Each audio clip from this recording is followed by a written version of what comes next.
আসসালামু আলাইকুম রহমতুল্লাহি ওয়া বারাকাতুহু। হ্যালো এভরিওয়ান, সবাই কেমন আছেন? আশা করছি আপনারা সবাই অনেক বেশি ভালো আছেন। This is Imran from Australia and this is Antar is on. Alright, so today in this video we're going to be talking about how you can manage a part-time job after arriving in Sydney. So অন্তর ভাইয়া সিডনিতে প্রায় 1.5 বছরের মতো আছে। ভাইয়ের কাছ থেকে আমরা বিভিন্ন ধরনের জব এক্সপেরিয়েন্সের কথা শুনবো। At the same time আমরা আপনাদেরকে অনেক ধরনের ইনফরমেশন দিব যে কিভাবে আপনি একটা সিডনিতে জব ম্যানেজ করতে পারবেন। একটা না, একের অধিক কিভাবে জব ম্যানেজ করতে পারবেন, যেটা আমাকে অনেক বেশি ইন্সপায়ার করতেছে এখানে আসার জন্য এবং এখানে এসে পরবর্তী লাইফটা লিড করার জন্য। Alright friends, so without further ado, let's dive into the video. ভাইয়া, তো ফার্স্ট টাইম যে কোয়েশ্চেনটা আপনাকে করতেছি সেটা হচ্ছে আপনার ফার্স্ট যে জবটা সেটা কিভাবে হয়েছিল, এটা দিয়ে আমরা শুরু করি। আমি ফার্স্ট যখন আসছিলাম তখন 3 দিনের মধ্যে আমি একটা জব পাইছিলাম। অনলি 3 দিন? হ্যাঁ, 3 দিনের মধ্যে একটা জব পাইছিলাম। বাট আমি আমার ক্লাস স্টার্ট হওয়ার অনেকদিন আগে চলে আসছি। অনেকদিন আগে চলে আসার কারণে আমি কিন্তু কাজ করার জন্য এলিজিবল না। সো ওই কাজটা আমি একদিন করার পরে পরবর্তীতে আমি ওদেরকে মানা করে দিই যে আমি আসলে কাজ করার জন্য এলিজিবল না, সো আমি কাজ করতে পারবো না। এরপর থেকে আমি আর ওই কাজে যাই নাই। তো তারপরে আমি অলমোস্ট 2-2.5 মাসের মতো আনএমপ্লয়েড ছিলাম। তার পরবর্তীতে আমার ফার্স্ট জব হচ্ছে যে আপনার উবার হচ্ছে আমার ফার্স্ট জব। এটা তো মোটামুটি সবাই করতে পারে। এটা উবার হচ্ছে আমার ফার্স্ট জব। ওই উবার করা যখন থেকে আমি স্টার্ট করছি তারপর থেকে মোটামুটি মানে আমার কাছে মনে হয় যে আমার লাইফ কাইন্ডা চেঞ্জ হয়ে গেছে। মানে অস্ট্রেলিয়াতে আমি অনেক মনে হচ্ছিল যে আমি সার্ভাইভ করতে পারবো না। যখন থেকে আমি উবারটা করা স্টার্ট করছি আমার কাছে মনে হচ্ছিল যে না, আমি পারবো। দেন হচ্ছে যে আমি একটা স্কুল ক্লিনিং এর জব করছিলাম। ক্লিনিং এর জব? হ্যাঁ, ক্লিনিং এর জব। তো ওই ক্লিনিং এর জবটা আমি অলমোস্ট 6 মাসের মতো কন্টিনিউ করছি। 6 মাসের মতো কন্টিনিউ করার পরে ওখান থেকে আমি ওই যে এরিয়াতে ছিলাম, ল্যাকেম্বা এরিয়াতে, ওই এরিয়া থেকে আমি চলে আসছি বর্তমানে ইঙ্গেলবার্ন এরিয়াতে। তো এখানে আসার পরে আমার জন্য ইঙ্গেলবার্ন থেকে নর্থ সিডনি গিয়ে স্কুল ক্লিনিং এর জব করা অনেকটাই ডিফিকাল্ট। সো ওই জবটা ছাড়া লাগলো। এরপর থেকে আমি জব খোঁজা স্টার্ট করতে করতে আমি মানে আমার গাড়ি আছে যেহেতু, সো গাড়ি থাকার কারণে আমি বিভিন্ন শপে গিয়ে সিবি দিচ্ছিলাম। তো এরকম একটা পেট্রোল পাম্পে আমি সিবি দেওয়ার পরে ওনারা অলমোস্ট 8-10 মিনিট 15 মিনিট ধরে আমার কোয়েশ্চেন করতেছিল যে তুমি কবে আসছো, কি করতেছো, এই সেই হ্যান ত্যান অনেক কিছু জিজ্ঞেস করছে। করার পরে আমি বললাম, আমার মতো করে অ্যান্সার দিলাম। তো আমাকে তখন বলছে যে ঠিক আছে, if we need someone we will call you. ঠিক আছে। তো এরকম টাইপের কথা বলার পরে আপনার আমি তো ভাবছি যে অ্যাজ ইউজুয়াল অন্যান্য জায়গায় যেরকম হয় যে কথা বলছে শেষ, এরপরে আর কোনো কল আসবে না। সো ওটা চিন্তা করে আমি চলে আসছি। বাট ফরচুনেটলি 15-20 দিন পর আমাকে কল দিল, can you come for an interview. পরে আমি গেলাম, ইন্টারভিউ ক্র্যাক করলাম, আলহামদুলিল্লাহ ওই জবটা হয়ে গেছে। Alright, so another thing is that সিডনিতে আসলে জব অপরচুনিটিটা কেমন ইন্টারন্যাশনাল স্টুডেন্টদের জন্য? আমি মেলবোর্নের ব্যাপারে আমি জানি না। সো মেলবোর্ন একটু টাফ। ওকে, সো সিডনিতে সেটা হচ্ছে যে আপনার একটু খুঁজতে হবে। ওকে, যদি আপনি খোঁজেন তাহলে মোস্ট ইম্পর্টেন্টলি আপনার রিজিকে থাকলে আপনি পেয়ে যাবেন ইনশাআল্লাহ। এন্ড কিভাবে আসলে জবের জন্য অ্যাপ্লাই করা উচিত? সিভি ডিরেক্টলি গিয়ে দেওয়া নাকি হচ্ছে অনলাইনে কোনো ওয়ে আছে? যেমন আমার মতে অনলাইনে অ্যাপ্লিকেশনের পাশাপাশি আপনি যেই জায়গায় অ্যাপ্লাই করতেছেন, ধরেন আপনি উলওয়ার্সে ইঙ্গেলবার্নে অ্যাপ্লাই করতেছেন, সো আপনি উলওয়ার্স ইঙ্গেলবার্নে অ্যাপ্লাইয়ের পরে আপনি একদিন পরেই আপনি যাবেন ওখানে গিয়ে, ধরেন সকাল 10টা-11টার মধ্যে আপনি ওই টাইমে যাবেন। ওই টাইমে ম্যানেজাররা থাকে যে আমি অনলাইনে অ্যাপ্লাই করছি, এই আমার সিভি, পাশে আপনার ওই অনলাইনের যেই অ্যাপ্লিকেশন নাম্বার বা একটা আইডি দিবে, ওই আইডি নাম্বারটা আপনি সিভির উপরে লিখে দিয়ে আসবেন। সো এটা আপনার চান্সেসটা বাড়ায় দেয় যে আপনি কিভাবে জবটা পাবেন, বিকজ ওদের কাছে হাজারটা অ্যাপ্লিকেশন আছে। অনেক সময় দেখা যায় যে যদি কারো মানে স্পেশাল কোনো রেফারেন্স না থাকে, ওরা র্যান্ডমলি একটা মানুষকে নিয়ে নেয়। বাট এখন আপনি যখন ইন পার্সন ওই স্টোরে গেছেন, অ্যাপ্লাই করছেন, প্লাস সিভি দিয়ে আসছেন, আপনি একটা আলাদা প্রেফারেন্স পাবো। তা ধরেন একটা লোক যে অনলাইনে অ্যাপ্লিকেশন করছে কিন্তু ও তাকে চিনে না, জানে না, বাট ওর খুব ইম্পর্টেন্ট একটা লোক, খুব হার্ডলি ওর একটা লোক দরকার ওর জবে। সো ওর ওখানে যখন ও হায়ার করবে, যখন দেখবে যে আপনি ইন স্টোর গিয়ে সিভি দিয়েছেন বা আরেকটা লোক যে অনলাইনে অ্যাপ্লিকেশন করছে তার থেকে আপনি বেশি প্রেফারেন্স পাবেন। সো আলাদা একটা প্রায়োরিটি ক্রিয়েট করে আপনি সিরিয়াসলি জবটা, রাইট। প্লাস আরেকটা টিপস সেটা হচ্ছে আপনি যখন সিভিল বানাবেন বেশি প্রিন্ট করবেন না। কেন বেশি প্রিন্ট করবেন না? তার কারণ হচ্ছে যে আপনি যখন প্রিন্ট করবেন, করার টাইমে আপনি যেই এরিয়াতে আজকে অ্যাপ্লিকেশন করতে যাবেন, আপনি ক্যাম্বেল টাউন এরিয়াতে অ্যাপ্লিকেশন করবেন, ক্যাম্বেল টাউন, ইঙ্গেলবার্ন, ম্যাকুরি ফিল্ডস, মিন্টো, আপনি এই এরিয়াতে আজকে অ্যাপ্লিকেশন করবেন বা সিভি দিবেন আজকে, আপনার ওই সিভির অ্যাড্রেসে আপনি ইঙ্গেলবার্ন এরিয়া দিয়ে দিবেন বা মিন্টো এরিয়া দিয়ে দিবেন, যেখানে যাবেন আপনি এরিয়াটা কাছাকাছি অবস্থানে থাকলে, কাছাকাছি অবস্থানে আপনি যখন আপনার সিভিতে লিখবেন তখন হচ্ছে যে আপনার ওরা বলবে যে না ছেলেটা তো কাছেই আছে, আমরা এনি টাইম ওকে নিতে পারি, অ্যাটলিস্ট ক্যাজুয়াল হিসাবে নিয়ে নেই, আস্তে আস্তে কাজ ভালো থাকলে পার্ট টাইম নিয়ে নেবে।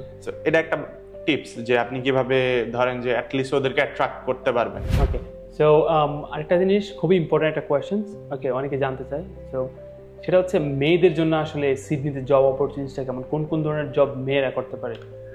টু বি অনেস্ট, মেয়েদের যদি গায়ে জোর থাকে, ছেলেরা যে জব করতে পারে সব জবই মেয়েরা করতে পারে। এখানে কোনো ডিসক্রিমিনেশন নাই যে তুমি মেয়ে এই করতে পারবা না, তুমি ছেলে এটা করতে পারবা। সো এরকম টাইপের কোনো ডিসক্রিমিনেশন নাই, আপনি যেটা চান আপনি ওটাই করতে পারবেন।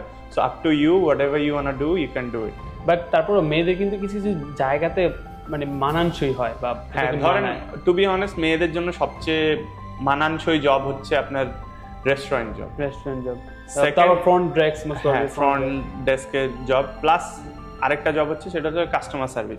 একটা পেট্রোল স্টেশনে কাস্টমার সার্ভিস, অথবা উলওয়ার্ডস, কোলস, আলদি, যে কোনো জায়গায় কাস্টমার সার্ভিস, এগুলো অনেক বেশি মানায়। ধরেন ছেলেদের মতো ট্রলি যদি মেয়েরা ক্যারি করে কিংবা উবার, হ্যাঁ এগুলো আসলে মেয়েদের সাথে যায় না অনেস্টলি। বাট স্টিল যদি করতে চায় কোনো সমস্যা নেই, এখানে কেউ জাজ করবে না।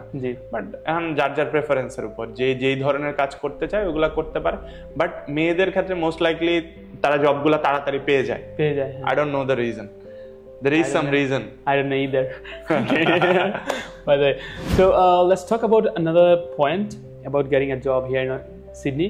সেটা হচ্ছে মানে এটা কি আসলে মানে কাজ করে এখানে যে রেফারেন্সটা অনেক বেশি, এখানে কি বেশিরভাগ রেফারেন্স প্রয়োজন হয় সিডনিতে জব করার জন্য, নাকি নর্মালি আপনি গেলেও নর্মাল আপনাকে হায়ার করে নেন? অনেস্টলি রেফারেন্স অনেক ইম্পর্টেন্ট। আর যদি আপনার রেফারেন্স না থাকে এন্ড যে এমপ্লয়ার হায়ার করবে তার যদি খুব ব্যাডলি একটা লোক লাগে তাইলে সে আপনাকে নিবে। বাট আপনার আগে যদি ধরেন একটা লোক সে ওখানে কাজ করতেছে এন্ড ম্যানেজারের সাথে খুব ভালো সম্পর্ক, এখন ওই ম্যানেজারকে বললো যে দেখো আমার একটা ভাতিজা আসছে, আমার একটা ভাগিনা আসছে, ওর জব প্রয়োজন, এখন ও তোমার এখানে অ্যাপ্লাই করছে, তুমি দেখো, ও কি ওই লোকটাকেই হায়ার করবে? মানে যে রিলেটিভের মাধ্যমে আসতেছে তাকেই অবশ্যই হায়ার করবে, অবশ্যই প্রায়োরিটি। কিন্তু যে ধরেন যে আপনার র্যান্ডমলি অ্যাপ্লিকেশন করছে সে অবশ্যই প্রেফারেন্স কম পাবে। বাট যদি ওখানে ধরেন কারো কাছের মানুষ বা রেফারেন্সের লোকজন না আসে ওটার ভিতরে, তাহলে অবশ্যই আপনার চান্স থাকবে। আপনার কোয়ালিটিজ, আপনার এভরিথিং, আপনার কমিউনিকেশন স্কিল সবকিছুর উপর ডিপেন্ড করে। আপনি যদি অন্যদেরকে টেক্কা দিয়ে আপনি আসতে পারেন তাহলে অবশ্যই আপনার অপরচুনিটি থাকবে।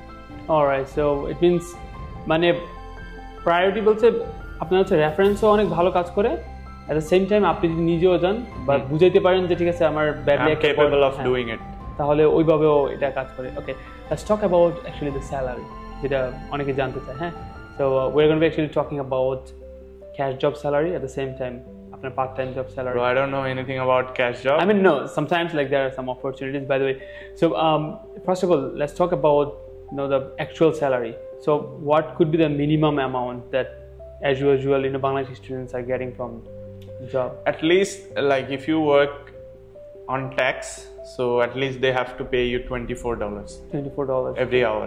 So at least 24. So it goes up to like $40 per hour. Okay. So 40, 45, 50, 60, Depends 70. Depends on where you are working and what sort of job you are doing, and also your experience, everything. So most likely স্টুডেন্টরা অত expensive মানে অত high স্যালারির job পায় না। So স্টুডেন্টদের বেশিরভাগই 25 থেকে 30 এই রেঞ্জের মধ্যে থাকে, 30 এর মধ্যে থাকে বা 35 এর মধ্যে থাকে ইউজুয়াল।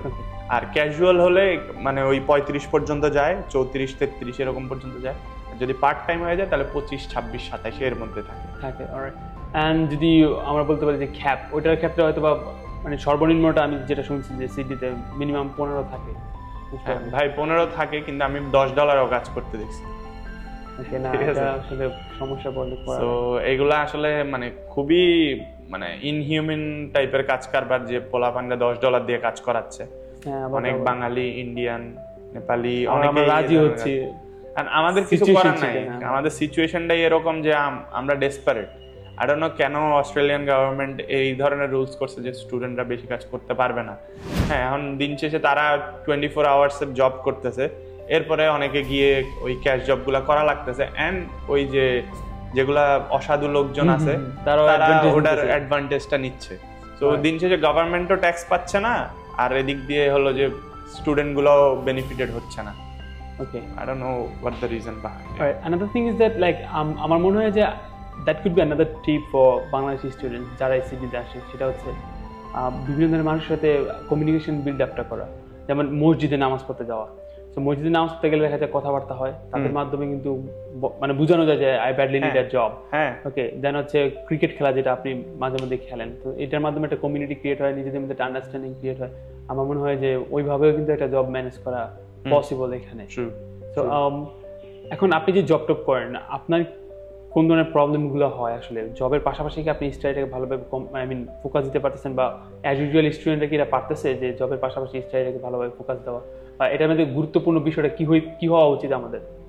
আমার কাছে মনে হয় যে আপনি অস্ট্রেলিয়াতে আসছেন, মেইন ফোকাস হচ্ছে আপনার পড়াশোনা।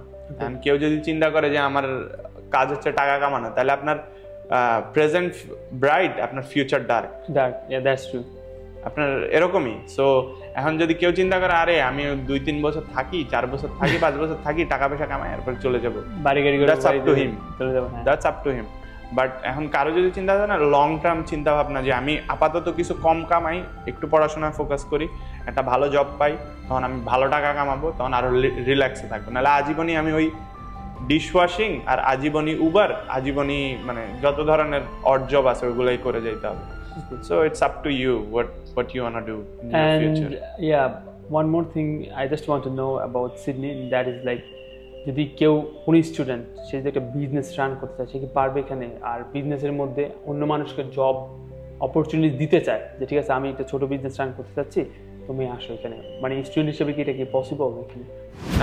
হ্যাঁ, আপনি যদি স্টুডেন্ট অবস্থায় থাকেন, as per as I know, so আপনি একটা বিজনেস করতে পারবেন।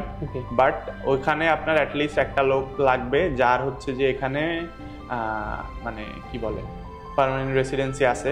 বাট ওটাও খুব একটা ইম্পর্টেন্ট না, যদি মানে আপনি ওই লোকটা রাখার কারণ কি, ধরেন যে আপনি এখানে তো স্টুডেন্ট, আপনার কাজের রেস্ট্রিকশন আছে, সো যখন তার আন্ডারে আপনি থাকবেন, সে আপনাকে স্যালারিটা পে করতেছে, সো এখানে আপনার আওয়ার্স হলো তার হাতে। সো এখানে সে চাইলে অ্যাকোমোডেট করে আপনাকে 24 আওয়ার্স পে করতে পারে। এরপরে আপনি ধরেন যে 24 আওয়ার্স আপনার পে রেটটাও হাই দিতে পারে, যেহেতু আপনার নিজেরও এখানে রেস্টুরেন্ট, আপনার নিজের রেস্টুরেন্ট বা আপনার নিজের বিজনেস, সো আপনার যেহেতু একটা কন্ট্রিবিউশন আছে, সো সে চাইলে আপনার পে রেটটা $60 $70 করে দিতে পারে। 24 আওয়ার্স $60 হোয়াট এভার, মানে আপনি যত ঘন্টা কাজ করবেন 24 আওয়ার্সের, আপনার পে রেটটা বাড়ায় দিয়ে ও আপনাকে পে করতে পারে। সো এই আর কি, আপনার যদি নিজের বিজনেস হয়, আপনি চাইলে অন্য মানুষকে ওখানে অ্যাড করতে পারবেন। সো বাট উনি হইতে হবে ফরেন, আই মিন সরি, উনি হইতে হবে যে আপনার সিটিজেন। হ্যাঁ, citizen I mean who has got the full PR অথবা citizen whatever. Alright, and lastly that I want to actually talk about যে আমাদের বাংলাদেশি থেকে আমরা যারা আসি, মোস্ট প্রবলি অন্য আদার কান্ট্রির মানুষ নিয়ে কথা বলতে যাচ্ছি না, আমরা জবের প্রতি অতটা রেসপেক্টফুল হই না। তো এই বিষয় নিয়ে আপনার যদি কোনো কিছু বলার থাকে আপনার এক্সপিরিয়েন্স থেকে, আমরা দেখা যায় ভালো করে আই মিন যেমন চাচ্ছে ওইরকম করছি না, বা ঝগড়াঝাটি কনফ্লিক্টের মধ্যে জড়াই যাচ্ছি, মানে এই জিনিসটা আসলে নরমাল। আপনার জবের সাথে আপনার মানায় নেওয়া বা আপনার এখানে অনেকের সাথে কনফ্লিক্ট হওয়া, এটা নরমাল হিউম্যান নেচার। আপনার একজন আইসা বলবে যে এই তুই এটা এইভাবে করতেছিস কেন, আপনার গায়ে লাগবে, অনেস্টলি লাগবে। আপনার যেই রকম ব্যাকগ্রাউন্ড থেকে আপনি বিলং করেন না কেন, আপনার গায়ে লাগবেই, যে যেভাবেই বলুক। সো এখন দেখা যায় যে অ্যাটলিস্ট এগুলো একটু সহ্য করে নিতে হবে। অ্যাট সাম পয়েন্ট গিয়ে আপনি ওই জায়গায় একটা জায়গা যখন তৈরি করবেন, সে আপনাকে একটা কথা বলার আগে 5 বার ভাববে। হ্যাঁ, সো আপনি অ্যাটলিস্ট 2-3 মাস 6 মাস ধরে একটু সহ্য করে নেন, ওই জায়গায় স্টেবল হন, একটু ম্যানেজার মালিক সবার সাথে আপনার একটা ভালো সম্পর্ক হয়ে গেলে সবাই আপনার সাথে কথা বলার আগেও মানে চিন্তা ভাবনা করে কথা বলবে। সো ওই ক্ষেত্রে আমার কাছে মনে হয় যে একটু ধৈর্য রাখা করতে হবে, মানে এখানে অনেক কিছুই করতে হবে, কিছু করার নাই আসলে। লাইফ এরকম। One more thing and that's going to be the last one, and that is like আমরা যে জব টপ করি, হ্যাঁ, তো আমাদের অনেকের মেন্টালিটি থাকে যে আমরা কোনো ধরনের ল্যাঙ্গুয়েজে অতটা প্রফিসিয়েন্সি ডেভেলপ করবো না, বা নিজেদেরকে ওইভাবে আপনার হচ্ছে এক্সপার্ট করবো না, যেমন অনেকে বলে যে নর্মাল আমি ইংলিশটা শিখে আসতে পারলেই হয়।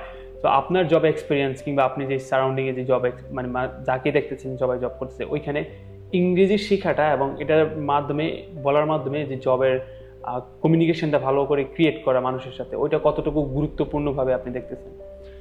আমার কাছে মনে হয় যে ইংলিশটা খুবই ইম্পর্টেন্ট, বিকজ আপনার যদি কমিউনিকেশন স্কিল ভালো থাকে, আপনি যদি একজনকে আপনার নিজের এক্সপ্রেশনটা বুঝাইতে পারেন, আপনার মনের কথাটা বুঝাইতে পারেন ভালো করে, তাহলে কিন্তু আপনার একটা ভালো চান্স থাকবে আপনি ওই জবটা পাবেন।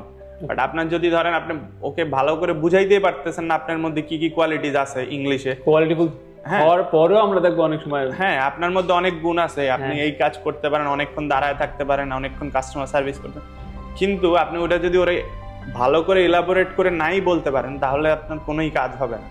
তো আমি একটা জিনিস দেখতেছি যে যেই জায়গায় যাই ওখানে ইন্ডিয়ান, পাকিস্তানি, নেপালি এরা ভরপুর থাকে। তো এখন ওরা হচ্ছে যে আপনার সাথে সবসময় চেষ্টা করবে হিন্দিতে কথা বলতে। আমি সবগুলা বাংলাদেশি স্টুডেন্টকে এটাই বলবো, কখনো ওদের সাথে হিন্দিতে কথা বলবেন। হিন্দিতে একবার আপনি ওদের কথার মধ্যে পড়বেন, ওরা জীবনে আপনার সাথে ইংলিশে কথা বলবেন, আপনার ইংলিশের 12টা বেজে যাবে। ঠিক আছে, ওরা কোনো ওয়ারিডই না, ওরা ওয়ারিডই না ইংলিশ নিয়ে। ওদের কথা হলো ওরা হিন্দি বলে কোনো রকম চলতে পারলেই হলো। তো আপনারা আপনাদের মাথায় এটাই রাখবেন যে আমরা ইংলিশ ছাড়া কথা বলবো না। ইভেন আমি যে জায়গায় কাজ করতেছি আমার ওখানে অনেক নেপালি, পাকিস্তানি আছে, ওরা অলওয়েজ আমারে বলে ডু ইউ নো হিন্দি, যার সাথে ফার্স্ট টাইম ইন্টারঅ্যাকশন হয়, do you know Hindi? I don't know. না, ইন্ডিয়ানরা এটা common question, do you know আপনি Hindi? Not even Indians, Nepali ওদের ভাষাও হিন্দি না, স্টিল ওরা হিন্দি বলতে চায়। হ্যাঁ, আমি straightforward no, I don't know Hindi. ঠিক আছে, ওরা যদি হিন্দি বলেও আমার সাথে, আমি বলি যে আমি হিন্দি বুঝি বাট বলতে পারি না, কিন্তু আমি বলতেও পারি, বুঝিও, সবকিছুই পারি, কিন্তু আমি কখনোই বলি না যে আমি হিন্দি পারি। তো ওদের সাথে আমি সবসময় ইংলিশে ইন্টারাকশন করি, যে জিনিসটা হলো যে আমার নিজের স্পিকিং স্কিলও ডেভেলপ করবে। আমি যদি কন্টিনিউয়াস হিন্দির উপরে থাকি আমার ইংলিশ এমনিতেই বাজে হয়ে যাবে, আমি যদি কন্টিনিউয়াস বাংলার উপরে থাকি আমার ইংলিশ বাজে হয়ে যাবে। সো আমি ট্রাই করি যে আমি ওদের সাথে অলওয়েজ মানে ইংলিশে কথা বলার জন্য। সো ওকে, এটা সবার জন্য একটা সাজেশন থাকবে যে সবাই ইংলিশে কথা বলার ট্রাই করবেন, কারণ আমরা তো অলরেডি অনেকটা সময় এটা শেখার জন্য অতিবাহিত করছি আমাদের দেশে, আমরা অনেক স্যাক্রিফাইস করছি। তো আমাদের উচিত এটাকে ইউটিলাইজ করা এখানে। আর একটা কথা হচ্ছে, আমরা যখন বাঙালি একসাথে হই, তখন যদি একটা বাঙালি মানুষ আপনার সাথে ইংরেজিতে কথা বলার চেষ্টা করে এবং আপনার যদি ওই অ্যাবিলিটিটা থাকে ইংলিশে কথা বলার, আমি রেকমেন্ড করবো আপনিও চেষ্টা করেন ওর সাথে ইংলিশে কনভারসেশনটা চালিয়ে যাওয়ার। ওকে, ওনাকে ফোর্স করবেন না যে আপনি বাংলায় বলেন, ভাই বাংলায় বলেন, আপনি বাংলাদেশে আপনি বাংলা বলেন, যেহেতু আপনারা দুজনেই বুঝাইতে পারতেছেন একে অপরকে। বাট এরকম যদি হয় যে সে স্ট্রাগল ফেস করতেছে ইংলিশে কথা বলার, বাট আপনি চেষ্টা করতেছেন অনেক বেশি ইংলিশ বলার, আপনার যে দক্ষতাটা শো করার, সেক্ষেত্রে আমি আপনাকে রেকমেন্ড করবো আপনি এই দক্ষতাটা না শো করে আপনি বাংলাতে শিফট করেন, তাকে ইজি করে দেন যেন সে খুব সুন্দরভাবে আপনার সাথে কমিউনিকেশনটা করতে পারে। আমরা অনেকে শো অফ করার জন্য দুমদাম ইংলিশ বলে, আমি নিজেও এটা দেখছি। আমি একটা লোকের ডেলিভারি দিতে গেছি, তো সে বাঙালি, হ্যাঁ ওকে, আমার সাথে খুব ইংলিশ বলে ফাটাই দিতেছে। ওকে, আমি যখন ওর সাথে ইংলিশ বলা শুরু করছি, ওর ইংলিশ কিরকম ভাঙা ইংলিশ, বুঝতে পারছি না, ঠিক আছে। এখন ও যখন বলা স্টার্ট করছে আমি চুপ করে শুনতেছি, আমি বলা স্টার্ট করছি, এখন আমার ওকে ভাইয়া ঠিক আছে, ওকে, তখন আমার সাথে বাংলাতে আইসা পড়ছে, ওকে ভাইয়া ঠিক আছে। That's good. লাইক না, যদি একটু জাস্ট কয়েক সেকেন্ড কথা বললে তো আমরা বুঝতে পারি যে সে কি চাচ্ছে, কিভাবে কথা বলতে চাচ্ছে। If you think you are smarter than him and you can speak better than him, then you should speak with him in English. But if you think, oh, this guy is smarter than me, this guy is speaking better than me, then ওর সাথে পাঙ্গা নেওয়ার দরকার নেই, normally আপনি বাংলাতেই কথা বলেন, শেষ করে কাজটা শেষ করে চলে আসে। Alright everyone, so that's all for today, and thank you very much Bhaiya for coming in my YouTube channel, and definitely Bhaiya has got a YouTube channel, Antor is on. Alright, so do subscribe his YouTube channel if you love me guys. Definitely you will love him as well, because we are in the same, like under the same shade, we are like family. So that's all about for getting a job here in Sydney. So I hope that Bhaiya properly ভালোভাবে explain করতে পেরেছে, সবকিছু সুন্দরভাবে mention করেছে যে কিভাবে আপনি একটা জব সিকিউর করতে পারবেন, কিভাবে জবের প্রতি একটু রেসপেক্টফুল থাকবেন, অ্যান্ড অ্যাট দি এন্ড কিভাবে আপনার যে কমিউনিকেশন স্কিল বলেন বা জবের যে পজিশন সেটাকে ডেভেলপ করবেন বিশ্বাস অর্জন করার মাধ্যমে, সবগুলি আমরা কভার করতে সক্ষম হয়েছি। সো দেখা হচ্ছে আপনার সাথে নতুন একটা ভিডিওতে নতুন একটা দিন। So till then take care, বাবা, এন্ড আপনারা সবাই ভালো থাকবেন। ভাই আপনার যদি কিছু বলা থাকে, যে আমার 20,000 সাবস্ক্রাইবার হয়ে গেছে, আপনি বলতে পারেন। হ্যাঁ অবশ্যই, ইমরান ভাইয়ের 20,000 সাবস্ক্রাইবার হয়ে গেছে, and congratulations to him, and also I am struggling with my subscription because I'm not posting a lot of videos, so inshallah I'll be posting a lot of videos from now on. Inshallah. So keep in So do touch with subscribe me, his do YouTube subscribe channel to and my make him channel. 20,000 so that we can actually go together. Okay, Alright. এরকম করার দরকার নেই যে এক ভাইয়া মনে করেন regular video upload করতেছে তারাই জাস্ট উপরে নিতেছি, বাট আরেক ভাইও সেম ভিডিও আপলোড করতেছে হয়তো একটু ধীরে, তারে একদম কেউ আমরা ফলো করতেছি না। It's not like that, just সবাইকে একসাথে নেন, কারণ অ্যাট দি এন্ড আমরা সবাই একই ধরনের কাজ করতেছি আপনাদেরকে সাহায্য করার।